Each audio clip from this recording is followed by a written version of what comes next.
Shalom, shalom, shalom, frères et sœurs dans le Seigneur.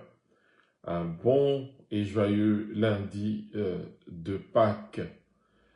En tout cas, j'ose espérer que vous avez passé une bonne fête de Pâques hier et que vous avez pu renouveler votre engagement à suivre le Seigneur.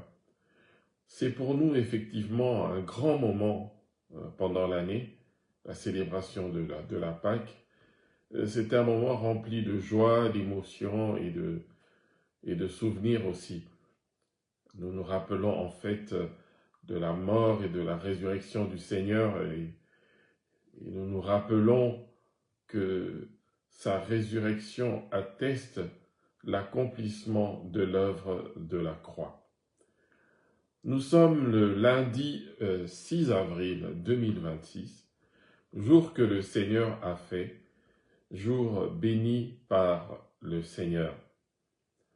En tout cas, j'espère que pour ceux qui sont en vacances, vous passez de bonnes vacances. Et pour ceux qui ont profité du jour férié, vous avez pu également bien vous reposer.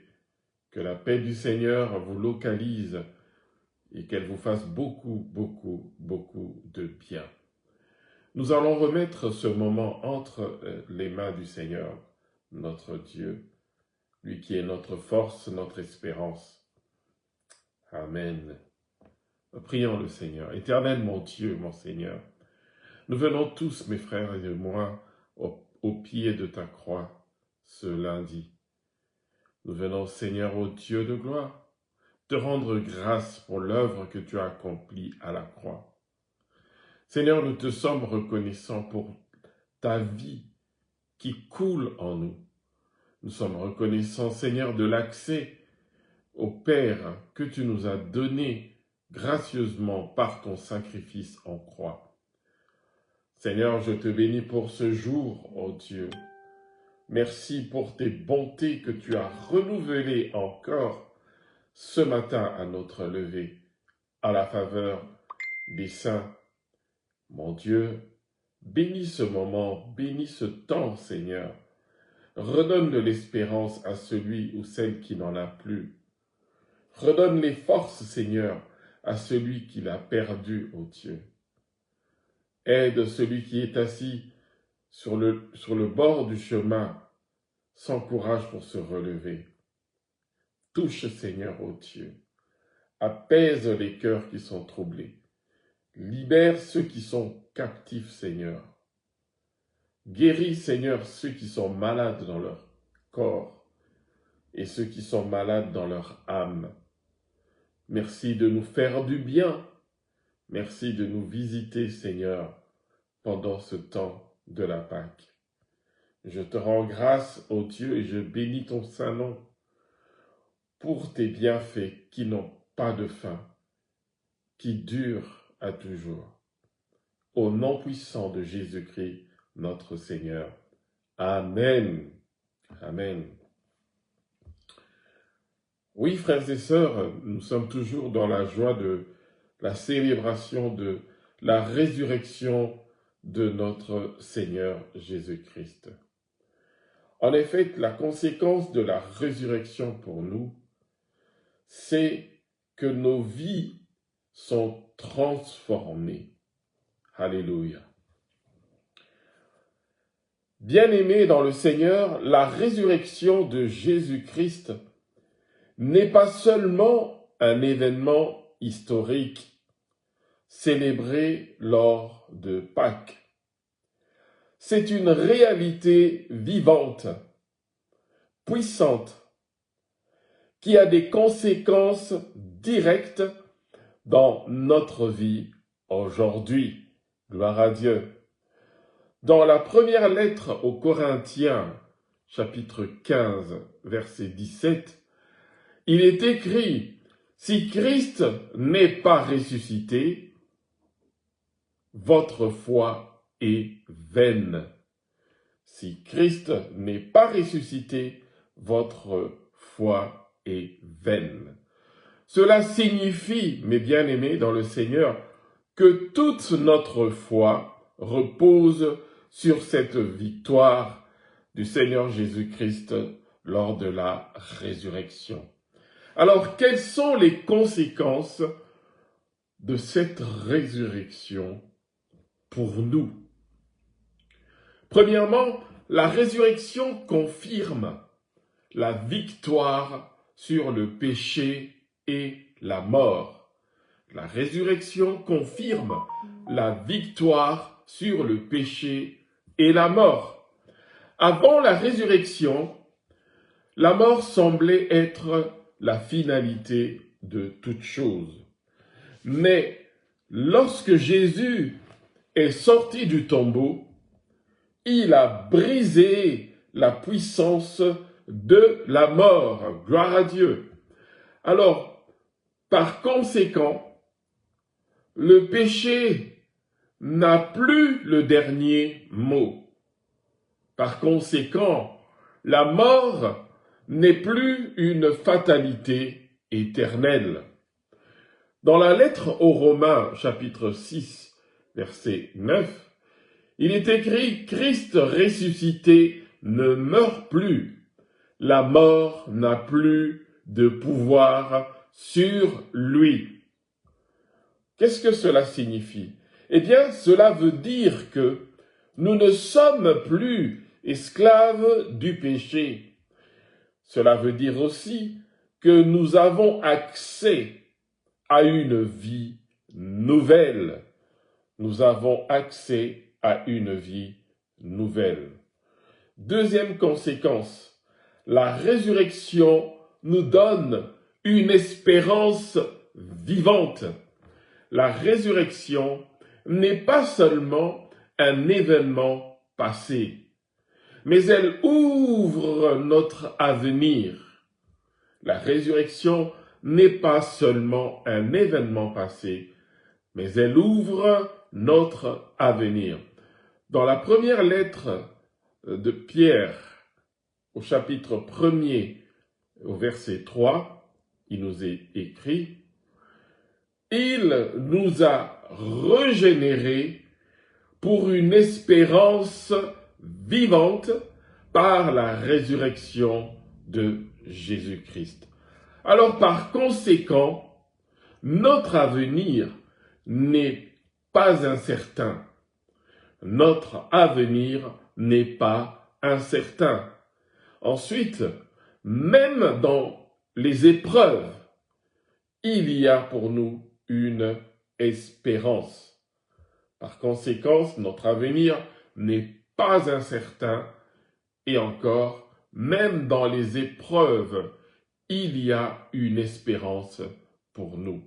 Cette espérance nous donne la force de continuer notre marche.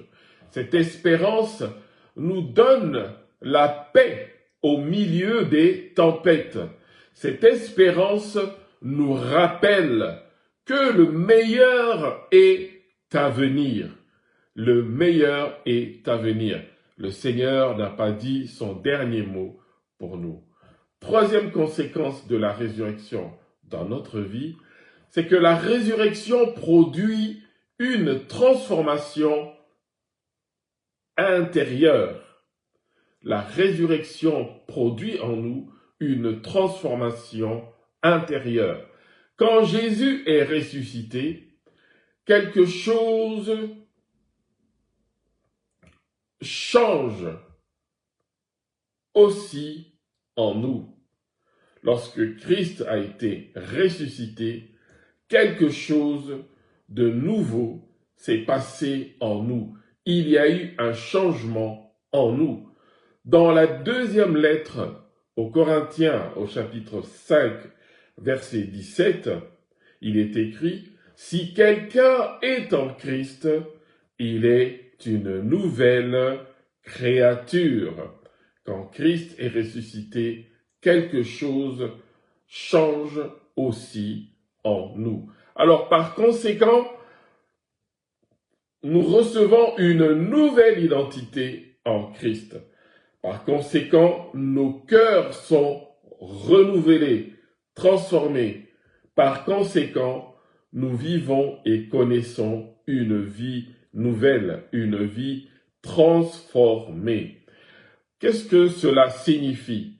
Cela signifie que nous ne sommes plus définis par notre passé. Qu'est-ce que cela signifie encore? Cela signifie que nos échecs ne nous définissent plus. Cela signifie enfin que Dieu a fait de nous de nouvelles personnes. Nous recevons une nouvelle identité en Christ. Les choses anciennes de notre vie passée sont terminées. Tout cela est derrière nous. Quatrième conséquence de la résurrection dans nos vies, c'est que la résurrection nous donne une puissance spirituelle. La résurrection nous donne une puissance spirituelle. La même puissance qui a ressuscité Jésus-Christ agit en nous. La même puissance qui a ressuscité Jésus-Christ agit en nous. Oui, nous l'avons dit ce dimanche de Pâques, que la puissance de la résurrection demeurait en nous. La même puissance donc qui agit, qui a ressuscité Christ, agit en nous. Dans la lettre aux Éphésiens, chapitre 1er, versets 19 à 20, il est écrit qu'il est question de l'infinie grandeur de sa puissance qu'il a déployée en Christ en le ressuscitant. Alors par conséquence, nous ne vivons pas par nos propres forces.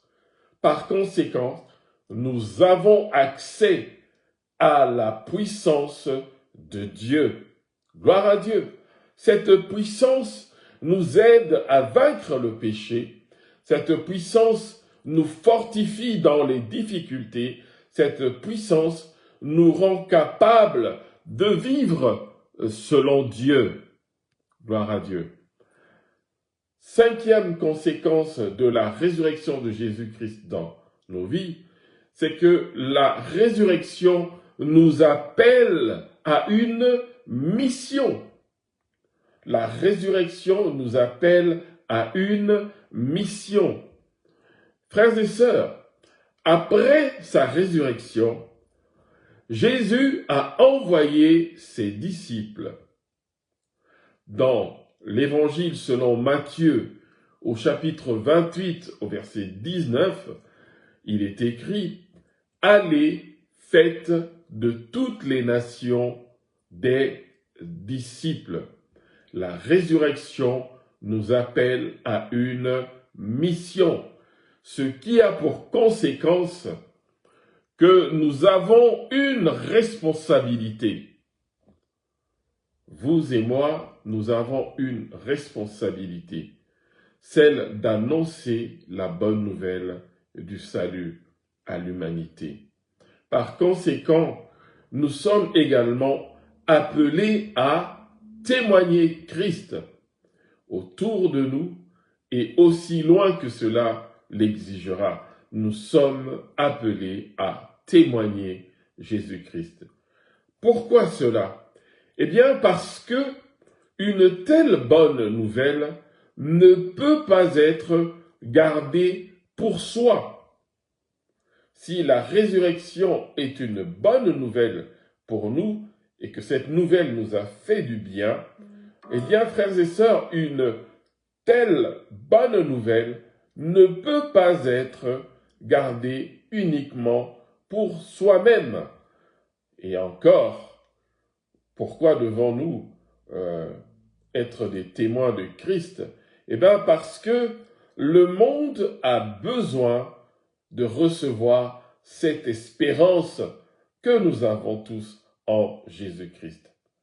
Alors, en conclusion, pour terminer ce soir, mes frères et sœurs dans le Seigneur, la résurrection n'est pas seulement une doctrine à croire, mais c'est une réalité à vivre. Elle nous pose une question ce soir. La question est la suivante. Que faisons-nous de cette bonne nouvelle de la résurrection de Jésus-Christ?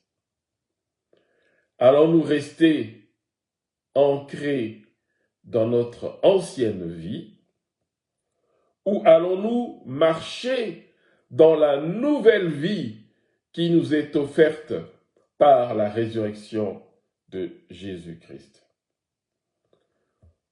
Frères et sœurs, si Jésus-Christ est vraiment ressuscité d'entre les morts, alors laisse-moi te dire que ta vie actuelle peut changer. Ta vie actuelle peut changer. Si Jésus-Christ est vraiment ressuscité d'entre les morts, alors ta vie peut changer. Ton passé peut être pardonné. Ton avenir peut être totalement restauré. Alors, mon frère, ma sœur, aujourd'hui, ce soir, choisis de croire à la bonne nouvelle de la résurrection. Choisis d'accepter cette nouvelle vie qui t'est offerte par la résurrection de Jésus-Christ. Choisis de marcher dans la puissance de la résurrection. Gloire soit rendue à notre Seigneur Jésus-Christ, qui n'a pas hésité à s'offrir lui-même pour le salut de quiconque croira en lui. Le message de Pâques est un message d'espérance. C'est une parole qui nous dit « tout n'est pas perdu ». Il y a encore de l'espérance. Si ta vie est sombre, terne, si tu penses que Dieu n'agit plus, le message de Pâques est un message d'espérance qui te dit que tu as de la valeur auprès du Seigneur, qui te dit que Dieu agit encore. Que Dieu te bénisse, mon frère, ma sœur. Que Dieu te visite dans les circonstances de ta vie qui te pèsent, qui te donnent un cœur lourd. Que la joie de l'Esprit du Seigneur te soit accordée. Que la paix du Seigneur te soit abondamment accordée et que les victoires du Seigneur soient ton partage pendant ce temps où nous célébrons encore Pâques. Christ, notre Pâques, s'est offerte pour que nous puissions être totalement réconciliés avec le Père, pour que nous puissions vivre en nouveauté de vie. Prions le Seigneur. Père éternel, je veux encore te présenter chacun d'entre nous qui ont reçu cette parole ce lundi 6 avril. Mon Dieu, mon Père, visite les cœurs qui sont dans l'affliction, visite les cœurs qui sont dans la souffrance. Seigneur, apaise les cœurs inquiets, les cœurs qui se posent des questions sans réponse. Visite, Seigneur, ô Dieu, les foyers qui sont dans le trouble. Visite, Seigneur, le frère, la sœur, qui promène des regards inquiets sur son avenir. Merci, Seigneur, d'honorer la foi de ceux qui s'accrochent à toi. Merci, ô Dieu Tout-Puissant, pour l'œuvre de la croix, qui a connu son accomplissement à la résurrection de Jésus-Christ. Merci Seigneur de nous visiter pendant ce temps de fête et de nous faire prendre conscience du grand privilège que tu nous as accordé, à savoir la puissance de la résurrection demeure dans nos cœurs. Aide-nous par le Saint-Esprit à réaliser cela et à marcher de victoire en victoire. Car oui, ton esprit en nous nous guide, nous conduit, nous instruit, nous rend forts et nous donne de l'espérance. Je te rends grâce pour chaque bien-aimé qui ont reçu cette parole ce lundi 6 avril. Au nom puissant de Jésus-Christ. Amen. Amen, frères et sœurs, encore une joyeuse fête de Pâques, et que les grâces du Seigneur se renouvellent encore et encore dans la vie de chacun d'entre vous. Quant à nous, nous nous disons au revoir, et je vous recommande dans les mains précieuses du Seigneur, afin que vous soyez préservés de la tentation et du malin. À la fois prochaine, sous la protection du Seigneur. Bonne semaine à tous et à toutes.